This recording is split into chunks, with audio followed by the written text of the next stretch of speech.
Good morning, everybody. Welcome back to the installment of Scott's Selections here for Saturday, March 13th. Before we get into today's play of the day, a quick recap of what happened yesterday. We ended up picking up a nice winner with Buffalo -2.5 at -110 on BetMGM. Well, ended up climbing all the way from around -2.5 to -4 as Buffalo took on Akron in the MAC semifinals.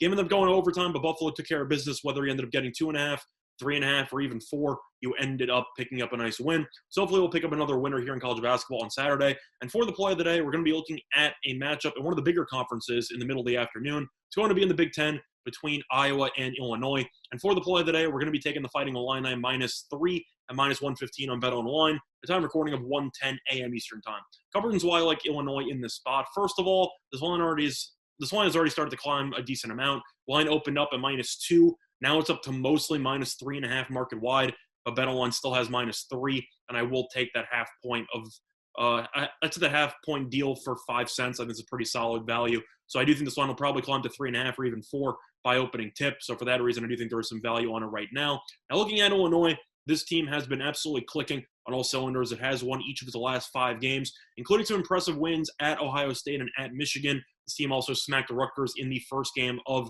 its conference tournament run yesterday by about 20 plus, scored 90 points in the process. Team really looks fantastic.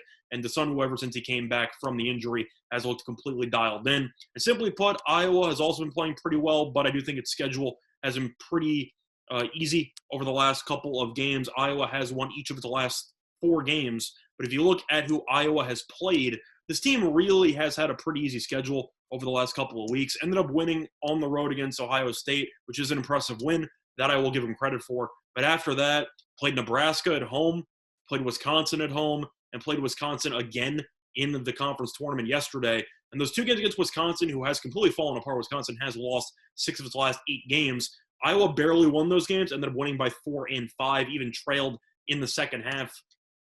So it really did not look that sharp against a pretty underwhelming Wisconsin team. And I simply think that after facing off against those 2 teams that are either slightly below average or completely below average, I do think that Iowa will get a little bit shocked at this massive leap in competition strength, because I do think that Illinois is arguably the best team in the conference. I'd say it's a 1A, 1B situation between Michigan and Illinois. Probably Illinois slightly higher because they did win at Michigan without its best player pretty handily. But either way, Illinois has been playing some great basketball against some pretty good opponents as well. And Iowa, I simply think, is a little bit more of a product of its recent schedule, and I do think that Illinois will take care of business as a result. Now, looking at some of the efficiency numbers for these teams, Illinois ranks 7th in defense efficiency according to KenPom. Iowa ranks 51st.